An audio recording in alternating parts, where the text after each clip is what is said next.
नमस्कार। कई हफ्तों से संडे सत्संग नहीं किया क्योंकि इतना ज्यादा घूमना फिरना हो रहा है कि पता नहीं लगता संडे के दिन कहाँ होंगे। आज शाहजहांपुर में हूँ, अपने ठिकाने में हूँ। और यहाँ से आज हम बात करेंगे यहाँ शाहजहांपुर मोर्चे की। शहीदों के लिए स्मारक बना रहे हैं, एक बड़ा अनूठा सा स्मारक। वो स्मारक कौन बना रहे हैं, कैसे बना रहे हैं, उसकी बात करेंगे। और अब फसल की खरीद का मौसम शुरू हो गया और जैसे जैसे फसल की खरीद शुरू हो गई है, किसानों की लूट भी शुरू हो गई है। तो हम कहते हैं एक तरफ फसल कट रही है, दूसरी तरफ किसानों की जेब कट रही है। उसे दिखाने के लिए हमने एमएसपी लूट कैलकुलेटर शुरू किया है। वो एमएसपी लूट कैलकुलेटर क्या है, इसके बारे में थोड़ा मैं आपको बताऊंगा। लेकिन पहले शाहजहांपुर मोर्चे की खबर। याद है आपको, एक बार मैंने बताया था, यहाँ बैठे थे हम शाहजहांपुर मोर्चे में। हमारे पास एक्स्ट्रा गेस्ट आ गए थे, 100 गद्दे की जरूरत थी और हम सोच रहे थे कहां से गद्दे आएंगे। और तभी अचानक पंजाब से कोई सज्जन 100 गद्दे लेके आ गए थे। आज भी कुछ वैसा ही दिन था। शाहजहांपुर मोर्चा पे हम बैठे थे। हमारे पवन भाई कह रहे थे जनरेटर चलाने के लिए डीजल जो है उधार में ले रहे हैं, कुछ थोड़ा जरूरत है पैसे की। हमने कहा ठीक है, हो जाएगा। देखो, दोबारा देखा, वहां हम जो कर रहे थे, एक स्मारक बनाने की कोशिश कर रहे हैं। स्मारक के लिए खर्चा कहां से आएगा? हमने कहा काम शुरू कर देते हैं, सही चीज है, इसका कहीं ना कहीं से आ ही जाएगा। और देखिए हमारे बीच कौन आए। हमारे बीच ये जो साथी बैठे हुए हैं, जरा दिखाइए, हमारे बीच जो साथी बैठे हुए हैं, ये साहब बैचमेट हैं। बैचमेट हैं, नेचुरली आज के नहीं है, 1968 के बैचमेट हैं आप, गुरु नानक इंजीनियरिंग कॉलेज लुधियाना से। आप लोगों ने मिलकर फैसला किया। देखिए बैचमेट क्या करते हैं, दारू पार्टियां करते हैं। बैचमेट कभी शिमला जाते हैं, कभी इस तरह के काम करते हैं। लेकिन इन बैचमेट्स ने मिलकर फैसला किया कि हम किसानों के लिए पैसा इकट्ठा करेंगे और जा जाके उनके हाथ में पकड़ाएंगे। तो अभी जब मैं यहाँ खड़ा था और शहीद स्मारक जो हो रहा है इसके डिजाइन की चर्चा कर रहे थे, और अंदर से मैं थोड़ा खर्चे की चिंता भी कर रहा था, दोनों चीजें चल रही थी। तभी हमारे साथी आए, इन्होंने मुझे पहचान लिया और इन्होंने कहा देखिए हम आपको ढूंढते हुए आए हैं, आपके मोर्चे के लिए हम कंट्रीब्यूट करने के लिए। ये स्पिरिट है। मैं चाहता हूं आप एक दो पंक्ति में जरूर बताएं, व्हाट मोटिवेटेड यू, कैसे आप आए यहाँ पे। इसलिए मैं जानता हूं आपको इससे फर्क नहीं पड़ेगा, लेकिन इस बात को सुन के दूसरों को समझ आए कि कैसे ये मोर्चा चल रहा है, किस तरह से चल रहा है। आप एक अपना साथियों का थोड़ा तारुफ भी करवा दें जी। मैं कुलविंदर सिंह बाजवा हूँ, 1968 batch Guru Nanak engineering college का। मैं director of factories Punjab retired हुआ हूँ। और मेरे साथी हैं RS सोल, ये engineer chief from electricity board retire हुए हैं। एंड हरदयाल सिंह धालीवाल, ये विंग कमांडर एयरफोर्स से रिटायर हुए हैं। After passing engineering we did our jobs. अब रिटायर हुए हैं, तो जो जो स्पिरिट है किसानों की, उनको हम सलाम करते हैं। हमारे दिल में भी उत्साह था कि हम इनको जरूर कंट्रीब्यूट करें। सो हमने सारे बॉर्डर पे जाके कंट्रीब्यूट किया है। तो मैं यही कहता हूं कि इनको सक्सेस मिले। इनका एम जो है बहुत अच्छा है, ये समाज को चेंज करके रख देंगे। सो हमारी तमन्ना है कि हम सारे, आप जो जो सुन रहे हैं, वो भी इसमें सहयोग पाएं और आगे आकर सबकी मदद करें। Thank you. बहुत बहुत मेहरबानी। मैं बार बार कहता हूं कि मोदी जी को ये पता नहीं है कि हमारा सपोर्ट कहां से आता है। वो समझते हैं कि उनकी तरह, उनकी पार्टी की तरह हमें बॉम्बे से आता होगा, पैसा कहीं से आता होगा। हमारा यहाँ से नहीं आता, नीचे से आता है। और जिसको नीचे से सपोर्ट आए ना, उस आंदोलन को दुनिया में बड़ी से बड़ी आंधी नहीं उखाड़ सकती। हमारे साथ दुगल साहब खड़े हैं। पिछले कई दिनों में यहाँ आंधी आए, तूफान आए, हमारे तंबू सारे टूट गए, गिर गए, फिर खड़े कर लिए, है ना। कौन सी आंधी हमारे उसको उखाड़ सकती? बिल्कुल, कोई हमारे हौसले को कोई परास्त नहीं कर सकता। कोई परास्त नहीं कर सकता। ये जो हमारी ताकत है, ये देखिए अभी यहाँ पे अभी शिक्षक संघ यहाँ का आया। बहुत मेहरबानी, आपने अपना टाइम निकाला जी, शुक्रिया। ये शिक्षक संघ के साथी हमारे पास आए। हमें, जैसा मैंने कहा, यहाँ पे शाहजहांपुर में खाट की जरूरत है, मच्छरदानी की जरूरत है, हमें यहाँ पे खेस, दरी, चटाई, अब गर्मी का मौसम आ रहा है, इसके लिए तैयारी। तो शिक्षक संघ के साथी पूरा एक ट्रॉली में खाट लेके यहाँ पे आ गए, खाट गद्दे लेके आ गए। ये शेखावती शिक्षक संघ के साथी, इन्होंने इस तरह का योगदान किया। ये योगदान ही इस आंदोलन की स्ट्रेंथ है। तो अभी यहाँ पे बहुत कुछ चल रहा है, लेकिन मैं आपको दिखाना चाहता हूँ एक विशेष काम यहाँ जो हो रहा है कि हम यहाँ पे शहीदों के लिए एक स्मारक बनाने जा रहे हैं। आपको पता होगा मिट्टी सत्याग्रह चल रहा है, देश के अलग अलग इलाकों से मिट्टी को इकट्ठा करके यहाँ पे लोग ला रहे हैं। वो सब रात तक पहुंचेंगे और उनके साथ एक स्मारक बनाने के लिए हम सब यहाँ पे जुटे हुए हैं। स्मारक बनाने का काम कर रहे हैं NID, national institute of design से आए हुए हमारे एक साथी लालोन उसका काम कर रहे हैं। और देखिए ये भी एक आंदोलन की भावना है। मैंने उन्हें कॉन्सेप्ट बताया, कहा किसानों के लिए, शहीद किसानों के लिए कुछ बनाना है, तो उन्होंने कहा कोई बात नहीं, मैं आ जाता हूँ। And he drove all the way. लालोन भाई यहाँ पे कहाँ है? नमस्कार जी, नमस्कार। लालोन भाई 2 मिनट आपसे, आप काम करते रहिए, हम बैठ जाते हैं, ऐसी कोई बात नहीं है।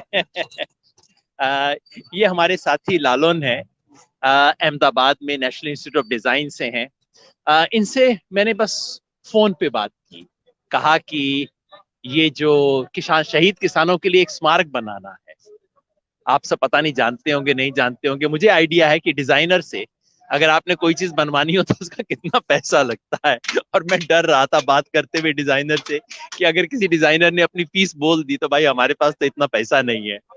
ना सिर्फ फीस तो छोड़ दीजिए, इन्होंने खुद अपनी गाड़ी उठाई और सारा अहमदाबाद से यहाँ तक ड्राइव किया। कितने घंटे में? अराउंड 14 घंटे। 14, सुबह 4 बजे चले और यहाँ शाम को 6-7 बजे तक आप पहुंचे। सीधा ड्राइव किया वहां से आपने, आपके एक साथी भी आपके साथ आए। 2 लोगों ने ड्राइव किया, यहाँ पहुंचे और परसों से लगे हुए हैं दिन रात कि इसको बनाएंगे। ये कॉन्सेप्ट क्या है, जरा थोड़ा सा बता दीजिए। हाँ, एक्चुअली यहाँ पे अलग अलग जगह से, देश के अलग अलग जगह से कलश में मिट्टी लेके आए हुए थे। तो हमने सोचा कि अभी जो फार्मर्स जो शहीद हुए हैं, करीब 300 फार्मर्स शहीद हुए हैं। 300 से ज्यादा हो गए। हाँ, ज्यादा होंगे। हाँ। तो आइडिया ये था कि ये कलश जो है वो मिट्टी लेके आए हुए थे, तो ये फार्मर्स के ही एक प्रतीक रूप से देखा जा सकता है। और आप देख सकते हैं ये देखने में कभी फूल जैसा है, लाइक एक कलश को अगर ऐसे डंडे में लगा दे तो फूल जैसे दिखेगा। तो ये आइडिया यहाँ से आया कि पाब्लो नेरुदा का एक कविता मुझे याद आया कि तुम नष्ट कर सकते हो तमाम फूलों को, पर वसंत को आने से नहीं रोक सकते। तो कितना भी मतलब इतना लोग शहीद हो रहे हैं, लेकिन हमारा जो ये संग्राम जो है वो जारी रहेगा। तो उस जगह से मुझे लगा ये कंसेप्ट इसके साथ जा रहा है, तो हम लोगों ने सोचा कि ऐसे हम लोग बनाते हैं। तो अभी देखते हैं, अभी टाइम बहुत कम है, लेकिन कोशिश करें इसमें बनाने के लिए पूरा का पूरा। और इसमें जो मिट्टी आई हुई है वो हम लोग एक चबूतरा जैसे बनाए, उसके अंदर वो मिट्टी जाएगा और उसके ऊपर ये 300 करीब कलश जो है उनके शहीद के नाम पे ये लगाया जाएगा। तो स्मारक जैसा एक इंस्टॉलेशन हम लोग कर रहे हैं एक्चुअली।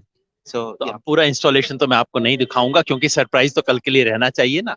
कल सुबह ये बन के तैयार होगा। हमारे बीच मेधा पाटकर आ रही हैं, डॉक्टर सुनीलम आ रहे हैं, प्रफुल्ल सामंतराय आ रहे हैं, देश भर के सामाजिक कार्यकर्ता यहाँ पे पहुंच रहे हैं। आज रात आधी रात तक पहुंचेंगे।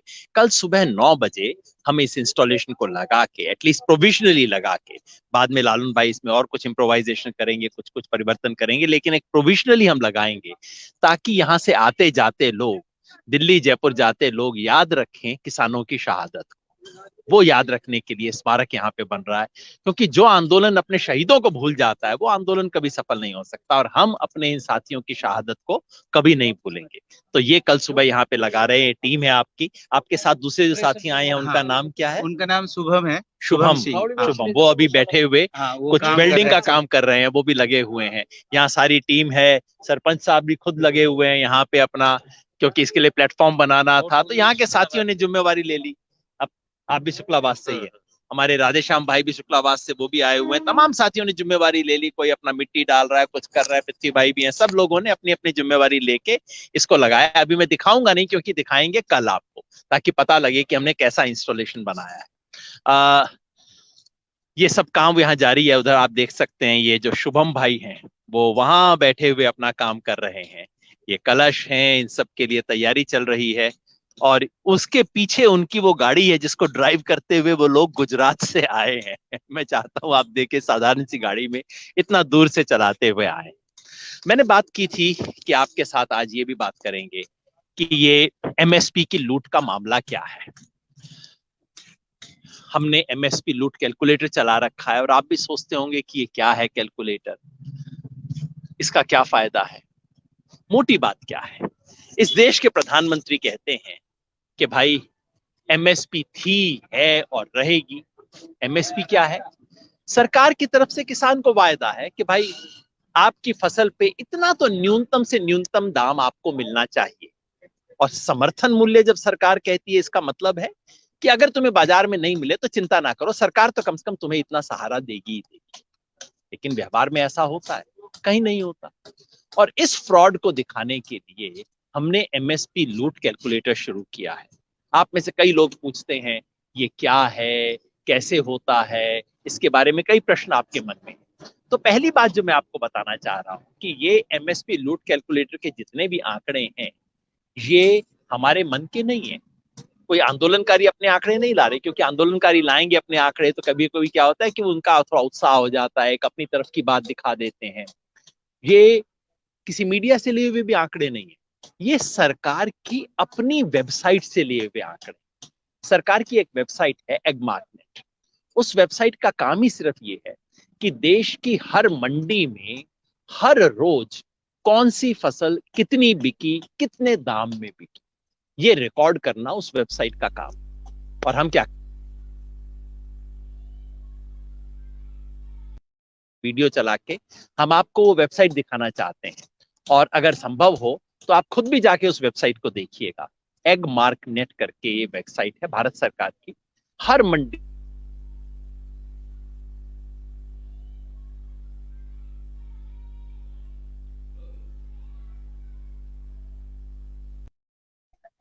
तो हम क्या करते हैं, हम बस सिर्फ ये चेक कर लेते हैं कि भाई सरकार की एमएसपी पे बिकी या कि एमएसपी से कम पे बिकी, और उसके नतीजे क्या होते हैं। नतीजा ये देख रहे हैं, रोज हम देख रहे हैं। जब वो छोटी सी वीडियो आए तो आप मुझे बता दीजिएगा। वीडियो अभी चल रहा है।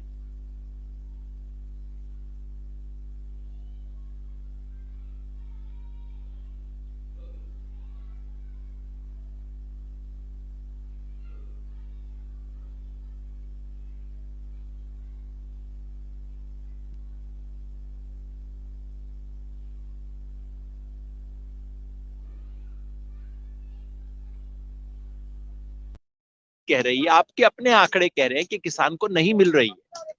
इसके आधार पर हर रोज हम आपको आंकड़े दिखा रहे हैं, कभी एक फसल का, कभी एक राज्य का। आज हमने मध्य प्रदेश का आंकड़ा दिखाया है, 2 दिन पहले हमने कर्नाटका का आंकड़ा दिखाया था, कल हमने चने की तस्वीर बताई थी, 3 दिन पहले हमने गेहूं की तस्वीर बताई। और हर रोज क्या दिख रहा है, ये देखिए, हर रोज हम आपको दिखा रहे हैं कि भाई सरकार का एमएसपी इतना है, लेकिन वास्तव में किसान को केवल इतना मिल रहा है। एमएसपी से जो कम मिलता है किसान को, उसे हम कहते हैं किसान की लूट। किसान को लूटा जा रहा है। एमएसपी गेहूं की है 1975 रुपया। देश भर में किसान को कहीं 250 रुपया कम मिल रहा है, कहीं 300 रुपया कम मिल रहा है, कहीं कहीं 400 रुपया कम मिल रहा है। अब ये तो लूट है ना। सरकार जिसको न्यूनतम बताती है उससे भी कम देना तो लूट हुई। और हम सिर्फ देखते हैं कि अच्छा भाई, अगर 1 क्विंटल में 200 रुपए की लूट हो गई और अगर पूरे देश में 1 लाख क्विंटल बिका तो ये तो 2 करोड़ की लूट हो गई ना। तो इस तरह से हम रोज किसान की लूट कैलकुलेट करके आपको दिखा रहे हैं। किसान की लूट कैलकुलेटर, और सरकार इससे घबरा गई है। हमारे कृषि मंत्री जी ने एक बाकायदा बयान दे के, एक ग्राफिक बना के कहा नहीं नहीं एमएसपी थी, है, रहेगी, हमने धान की इतनी खरीद की है। अगले दिन हमने उसका भी भंडाफोड़ कर दिया कि आप कह रहे हो कितनी खरीद हुई है, वो तो आपने बता दिया, लेकिन ये नहीं बताया कि टोटल उत्पादन कितना था और कितने प्रतिशत खरीद हुई है। पता लगा कि जितना उत्पादन हुआ है उसमें से तो 40% ही आपने खरीदा है, बाकी 60% का क्या होगा। और ये तो धान का मामला है जहां पे सरकार कहती है कि हम खरीद कर रहे हैं। अब गेहूं का सीजन है, सरकार कह रही है कि गेहूं की हम खरीद कर रहे हैं, लेकिन सच्चाई क्या है? हम एक एक दिन की सच्चाई आपके सामने ला रहे हैं। और मैं चाहता हूं कि इस सच्चाई को आपके जरिए हम देश के कोने कोने तक ले जाएं, देश के हर व्यक्ति तक ले जाएं, पूरे देश में इस एमएसपी का पर्दाफाश हो, एमएसपी के नाम पे जो झूठ बोला जाता है उसका पर्दाफाश हो। जय किसान आंदोलन की तरफ से ये जो इनिशिएटिव है, अब इसको अखबारों ने भी उठा लिया है, कुछ कुछ मीडिया वाले स्वयं अपने आप इसका प्रचार कर रहे हैं, इसको ले जा रहे हैं, क्योंकि न्यूनतम समर्थन मूल्य किसान को नहीं मिलता और इसलिए किसान आंदोलन की मांग है कि ये न्यूनतम समर्थन मूल्य हमें कानूनी गारंटी के रूप में मिलना चाहिए। इसे हम दान की तरह नहीं लेना चाहते, ये हमारा अधिकार होना चाहिए। अगर कानून बन गया तो ये हमारा अधिकार हो जाएगा। इस अधिकार की मांग करने के लिए किसानों ने आंदोलन किया है। आपके मन में कई सवाल होंगे, सवाल ये भी हो सकते हैं कि भाई ये एमएसपी की लूट का कैलकुलेटर आप कहां से करते हैं, इसके बारे में तो मैंने बताया। सवाल ये भी होता है कि जी आप कह रहे हो एमएसपी हर किसान को मिलनी चाहिए, अब आप ही बताओ क्या सरकार सारी की सारी फसलें खरीद सकती है? और हम हमेशा बताते हैं कि सरकार सारी फसल खरीदने की कोई जरूरत नहीं है।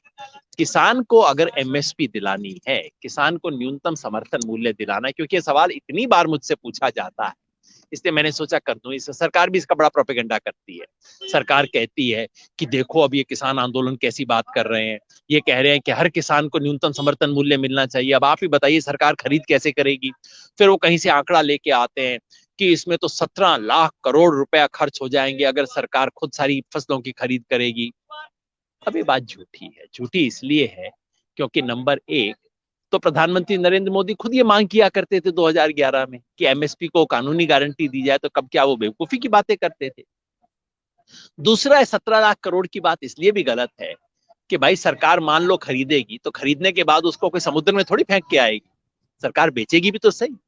सरकार की जेब से तो खर्चा वही होगा ना, जो खरीद और बेच के बीच में फर्क है, बस उतना सरकार की जेब से खर्च होगा। तो 17 लाख करोड़ की बात तो झूठ है। लेकिन सबसे बड़ी बात यह है कि हम तो ये कह ही नहीं रहे कि सरकार सारी फसलें सारी खरीद ले, हम तो ये कह रहे हैं कि किसान को कम से कम उतना दाम मिले। तो आप कहेंगे बगैर खरीद के कैसे मिल सकता है? इसके 3 तरीके हैं।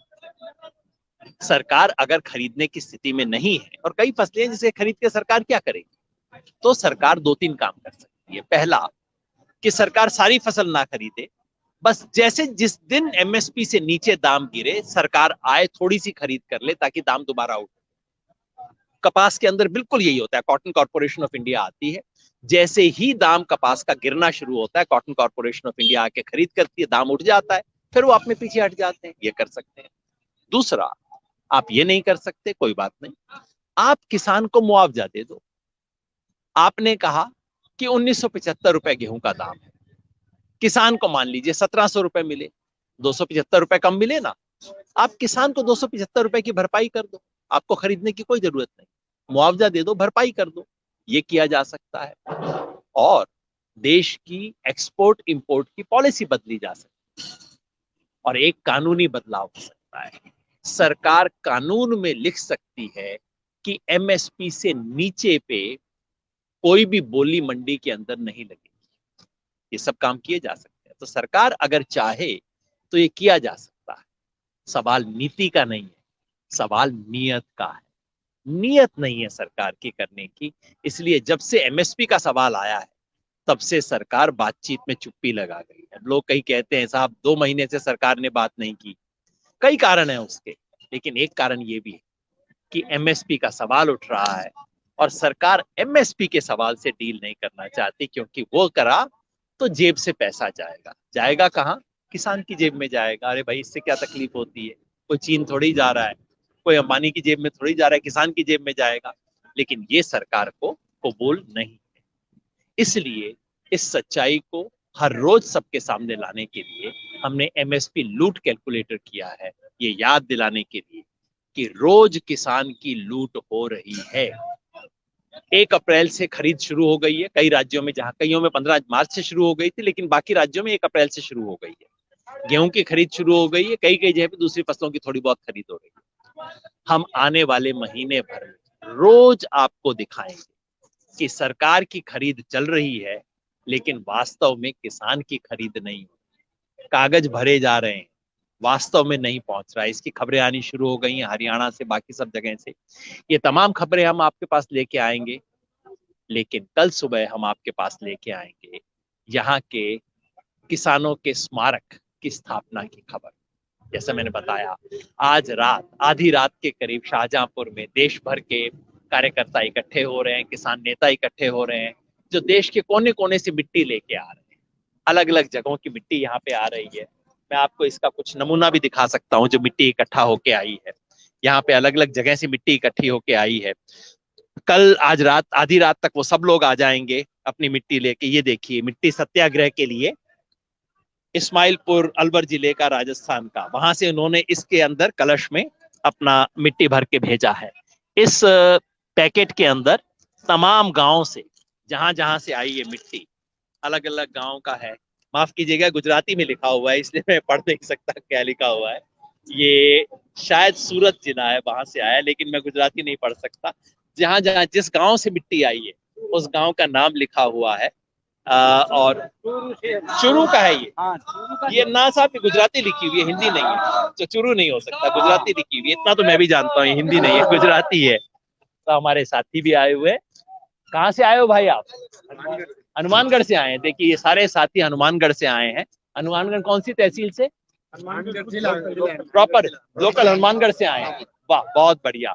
तो सब तरफ से आए हैं। कल सुबह यहाँ पे शहीदों के लिए एक स्मारक बन रहा है। हम सबको मिलके ये सब अपने नारे, उद्घोष सब हम सुबह 9 बजे पहुंचेंगे। 9 बजे हम सब यहाँ पे रहेंगे, वो होगा। आप भी देखिएगा, शहीदों का स्मारक यहाँ बनेगा और जितने बाकी चारों मोर्चे हैं वहां पे भी बनेगा। शहीदों के स्मारक के इस स्थापना समारोह को आपके लिए लाइव हम कल सुबह 9 बजे लेके आएंगे। तब तक के लिए धन्यवाद।